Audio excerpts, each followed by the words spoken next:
Now, and we're going to get started with Alice in Wonderland and see where we get by 9 o'clock. We'll probably get through maybe the first couple chapters. And as you know, Alice in Wonderland is created and written by Lewis Carroll. And I do love his work.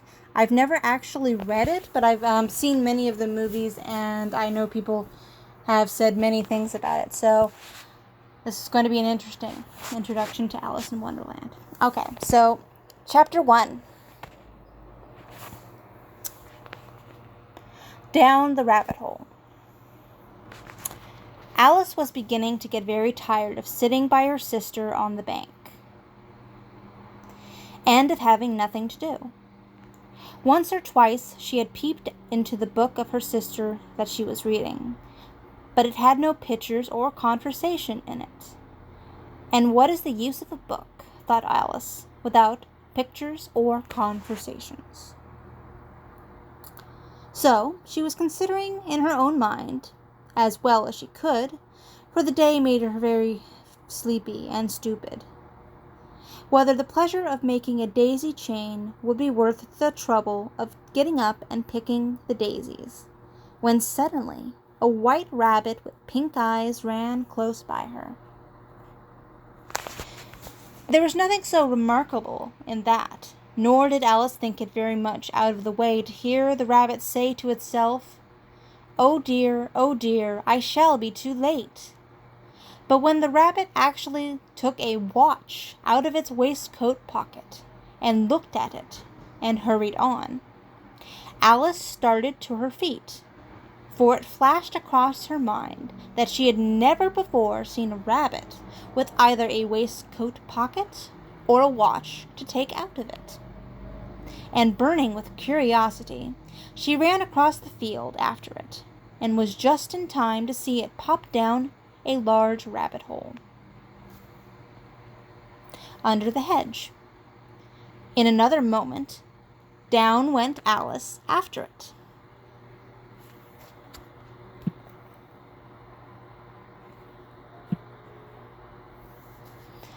The rabbit hole went straight on like a tunnel for some way, and then dipped suddenly down, so suddenly that Alice had not a moment to think about stopping herself, before she found herself falling down what seemed to be a very deep well. Either the well was very deep, or she fell very slowly, for she had plenty of time, as she went down, to look about her. First, she tried to make out what she was coming to, but it was too dark to see anything. Then she looked at the sides of the well, and noticed that they were filled with cupboards and bookshelves. Here and there she saw maps and pictures hung upon pegs. She took down a jar from one of the shelves as she passed. It was labeled orange marmalade, but to her great disappointment, it was empty.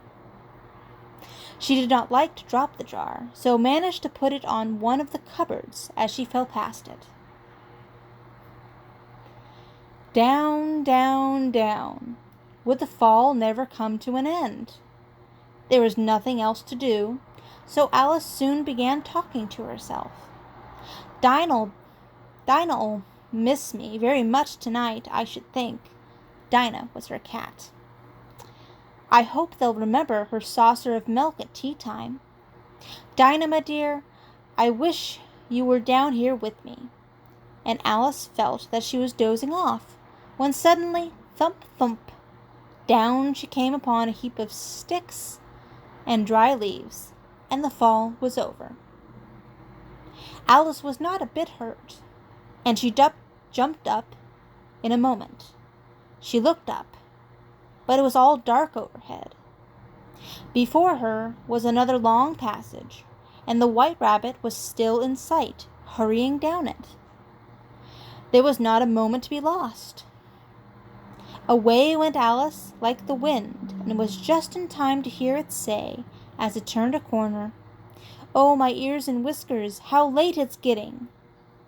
She was close behind it when she turned the corner, but the rabbit was no longer to be seen. She found herself in a long, low hall, which was lit up by a row of lamps hanging from the roof. There were doors all around the hall, but they were all locked, and when Alice had been all the way down one side and up the other, trying every door, she walked sadly down the middle, wondering how she was ever to get out again. Suddenly she came upon a little table, all made of solid glass.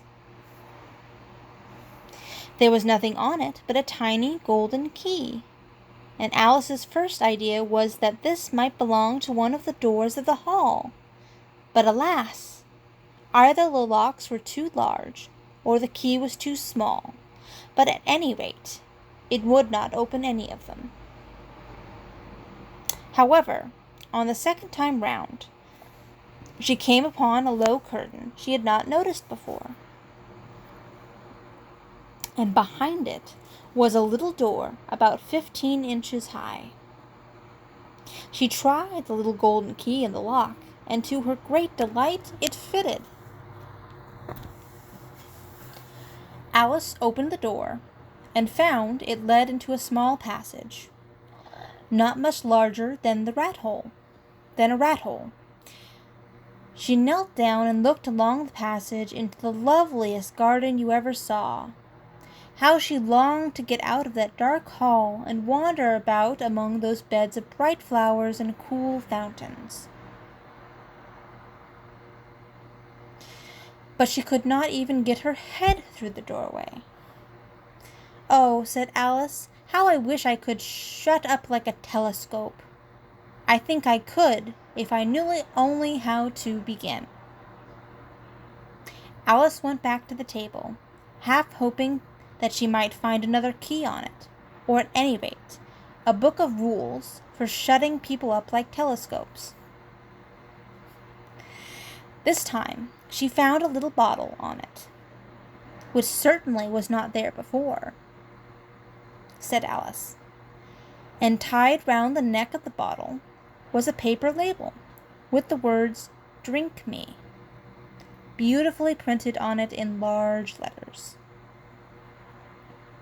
"No, I'll look first, and see whether it's marked poison or not," for she had never forgotten that, if you drink from a bottle marked poison, it is almost certain to disagree with you, sooner or later. However, this bottle was not marked poison, so Alice ventured to taste it, and finding it very nice, it had sort of a mixed flavor of cherry tart, custard, pineapple, roast turkey, toffee, and hot buttered toast. She very soon finished it off.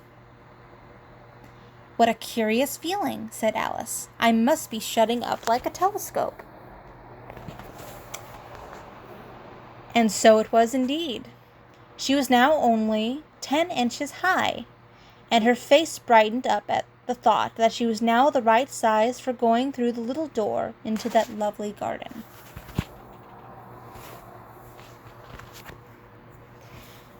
After a while, finding that nothing more happened, she decided on going into the garden at once.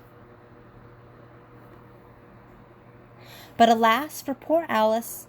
When she got to the door, she found she had forgotten the little golden key, and when she went back to the table for it, she found she could not possibly reach it. She could see it quite plainly through the glass, and she tried her best to climb up one of the legs of the table. But it was too slippery, and when she had tired herself out with trying, the poor little thing sat down and cried. "Come, there's no use in crying like that," said Alice to herself rather sharply. "I advise you to leave off this minute." She generally gave herself very good advice, though she very seldom followed it. And sometimes she scolded herself so severely as to bring tears into her eyes.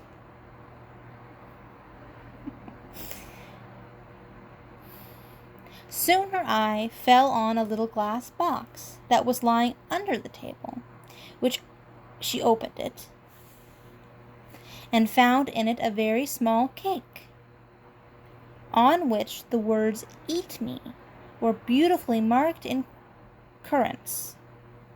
"Well, I'll eat it," said Alice, "and if it makes me grow larger, I can reach the key, and if it makes me grow smaller, I can creep under the door. So either way, I'll get into the garden, and I don't care which happens." She ate a little bit, and said anxiously to herself, which way, holding her hand on the top of her head to feel which way she was growing. And she was quite surprised to find that she remained the same size. So she set to work and very soon finished off the cake. All right, chapter 2.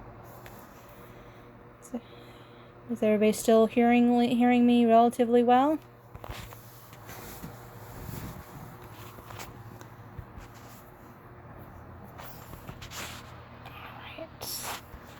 Double check on the recording I've got going here.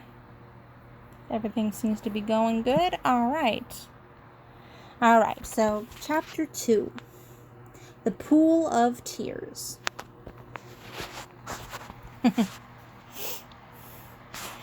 "Curiouser and curiouser," said Alice.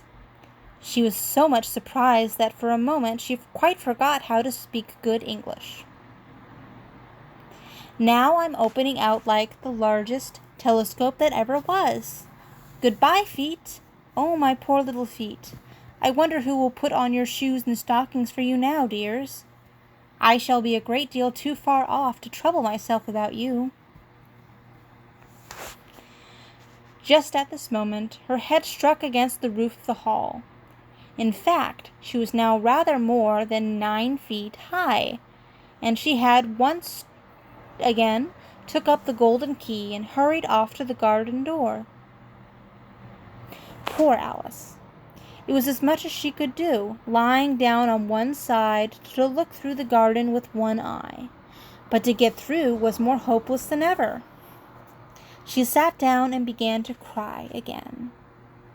She went on shedding gallons of tears until there was such a large pool around her and reaching halfway down the hall. After a time, she heard a little pattering of feet in the distance, and she hastily dried her eyes to see what was coming. It was the White Rabbit returning, splendidly dressed, with a pair of white kid gloves in one hand and a large fan in the other. He came trotting along in a great hurry, muttering to himself, "Oh, the Duchess, oh, won't she be a savage if I've kept her waiting?" When the rabbit came near her, Alice began in a low, timid voice, "If you please, sir." The rabbit started violently and dropped the white kid gloves and fan and scurried away into the darkness as hard as he could go.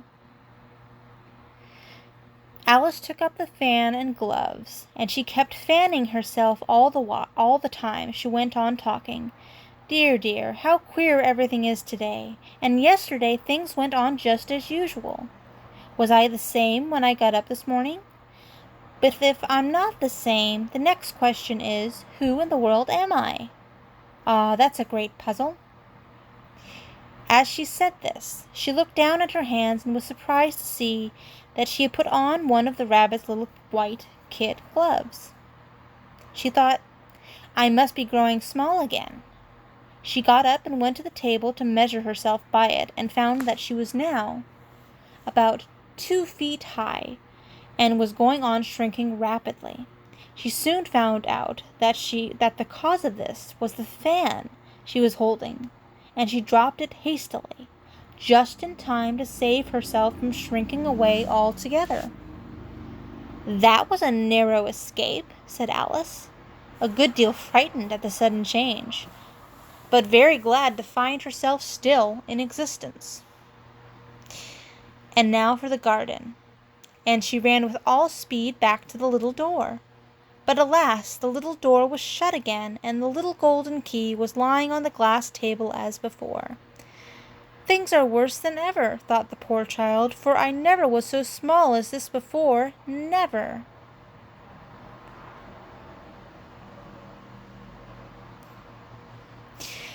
As she said those words, her foot slipped, and in another moment, splash!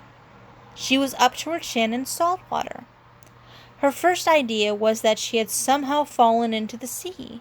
However, she soon made out that she was in the pool of tears which she had wept when she was 9 feet high.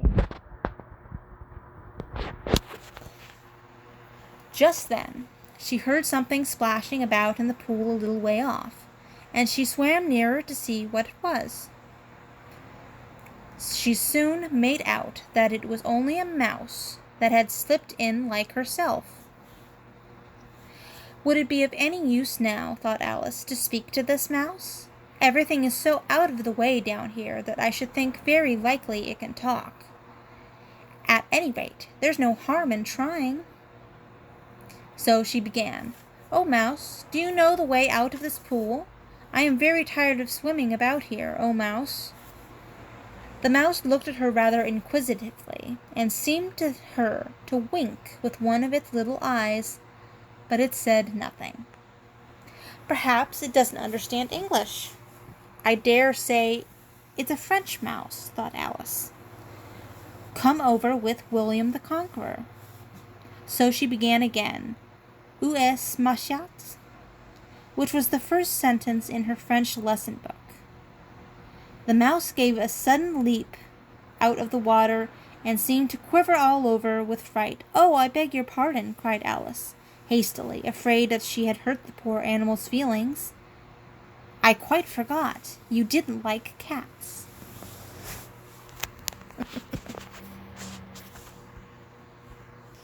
"Not like cats!" cried the mouse in a shrill, passionate voice.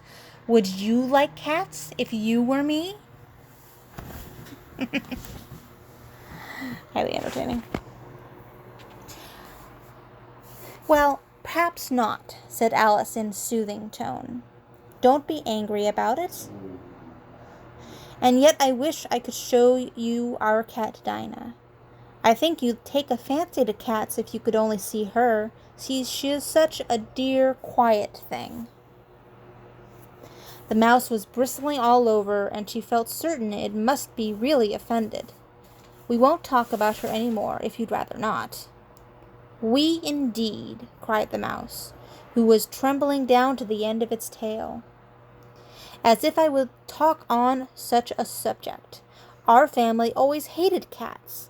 Nasty, low, vulgar things. Don't let me hear the name again." "I won't indeed," said Alice, in a great hurry to change the subject of conversation. Are you fond of dogs? There is such a nice little dog near our house. I should like to show you. It kills all the rats, and oh dear," cried Alice in a sorrowful tone, "I'm afraid I've offended it again." For the mouse was swimming away from her as hard as it could go, and making quite a commotion in the pool as it went. So she called softly after it, "Mouse dear, do come back again, and we won't talk about cats or dogs either, if you don't like them." When the mouse heard this, it turned round and swam slowly back to her. Its face was quite pale, and it said in a low, trembling voice, "Let us get to the shore, and then I'll tell you my history, and you'll understand why it is I hate cats and dogs." It was high time to go, for the pool was getting quite crowded with the birds and animals that had fallen into it.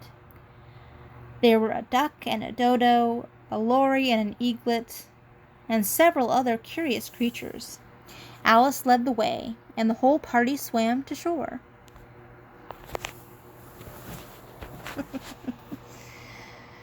Okay. All right. Everybody doing okay? We can still continue, maybe do this last chapter before we sign off.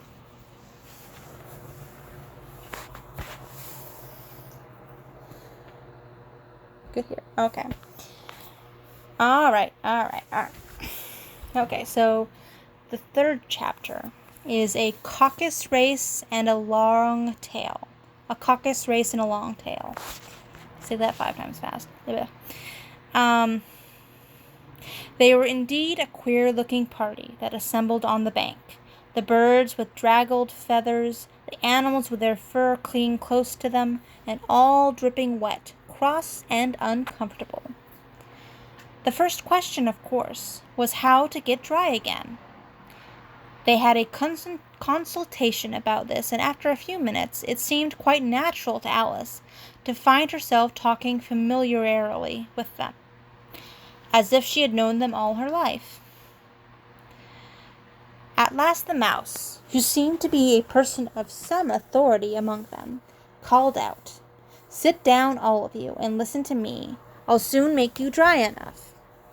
And they all sat down at once, in a large ring, with the mouse in the middle. "Ahem," said the mouse, with an important air. "Are you ready? This is the driest thing I know. Silence all around, if you please." William the Conqueror, whose cause was favored by the Pope, was soon submitted to by the English, who wanted leaders and had been of late much accustomed to usurpation and conquest. Edwin and Morcar, the Earls of Mercia and Northumbria. "Ugh," said the Lory, with a shiver. And even Stigand, the patriotic Archbishop of Canterbury, found it advisable. "Found what?" said the Duck. "Found it," the Mouse replied rather crossly. "Of course you know what it means." "I know what it means well enough. When I find a thing," said the Duck. "It's generally a frog or a worm. The question is, what did the Archbishop find?" The Mouse did not notice this question, but hurriedly went on. "Found it advisable to go with Edward Atheling to meet William and offer him the crown. How are you getting on now, my dear?" it continued, turning to Alice as it spoke. "As wet as ever," said Alice in a melancholy tone. "It doesn't seem to dry me at all." "In that case," said the Dodo solemnly, rising to its feet, "I move that the meeting adjourn for the immediate adoption of more energetic remedies." "Speak English," said the Eaglet. "I don't know what the meaning of half those long words, and what's more, I don't believe you do either." "What I was going to say," said the Dodo in an offended tone, "is that the best thing to get us dry would be a caucus race."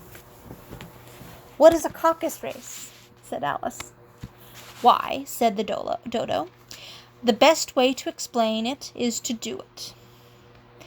First it marked out a race course, in a sort of circle, and then all the party were placed along the course, here and there. There was no 1, 2, 3 and away, but they began running when they liked and left off when they liked, so that it was not easy to know when the race was over. However, when they had been running half an hour or so, and were quite dry again, the Dodo suddenly called out, 'The race is over!' and they all crowded round it, panting and asking, 'But who has won?' The question the Dodo could not answer, without a great deal of thought. At last it said, 'Everybody has won, and all must have prizes.' 'But who is to give the prizes?' quite a chorus of voices asked. 'Why, she, of course,' said the Dodo, pointing to Alice with one finger, and the whole party at once crowded round her, calling out in a confused way, 'Prizes! Prizes!' Alice had no idea what to do, and in despair she put her hands into her pocket and pulled out a box of comfits. Luckily the salt water had not got into it, and handed them round as prizes. There was exactly one apiece, all round. The next thing was to eat the comfits, This caused some noise and confusion, as the large birds complained that they could not taste theirs, and the small ones choked and had to be patted on the back. However, it was over at last, and they sat down again in a ring and begged the mouse to tell them something more. "You promised to tell me your history, you know. And why is it that you hate C and D?" she added in a whisper, half afraid that it would be offended again. "Mine is a long and sad tale," said the mouse, turning to Alice and sighing. "It is a long tale, certainly," said Alice, looking down with wonder at the mouse's tail. "But why do you call it sad?" And she kept on puzzling about it while the mouse was speaking, so that her idea of the tale was something like this. Fury said to the mouse that he met in the house, "Let us go to law. I will prosecute you. Come, I'll take no denial. We must have the trial. For really this morning I've nothing to do," said the mouse to the cur. "Such a trial, dear sir, with no jury or judge, would be wasting our breath." "I'll be the judge, I'll be the jury," said cunning old Fury. "I'll try the whole cause and condemn you to death." "You are not attending," said the mouse to Alice severely. "What are you thinking of?" "I beg your pardon," said Alice very humbly. "You had got to the fifth bend, I think." "You insult me by talking such nonsense," said the mouse, getting up and walking away. "Please come back and finish your story," Alice called after it, and the others all joined in chorus. "Please come back and finish your story. Please, yes, please do." And the mouse only shook its head impatiently and walked a little quicker. "I wish I had Dinah, our cat, here," said Alice. This caused a remarkable sensation among the party. Some of the birds hurried off at once, and a canary called out in a trembling voice to its children, "Come away, my dears. It's high time you were all in bed." On various pretexts, they all moved off, and Alice was soon left alone. "I wish I hadn't mentioned Dinah. Nobody seems to like her down here, and I'm sure she's the best cat in the world." Poor Alice began to cry again, for she felt very lonely and low-spirited. In a little while, however, she began to hear a little pattering of footsteps in the distance, and she looked up eagerly. So it is now 8:53. We usually stop these around 9. So, hope everybody enjoyed that, even with all the technical difficulties in the beginning.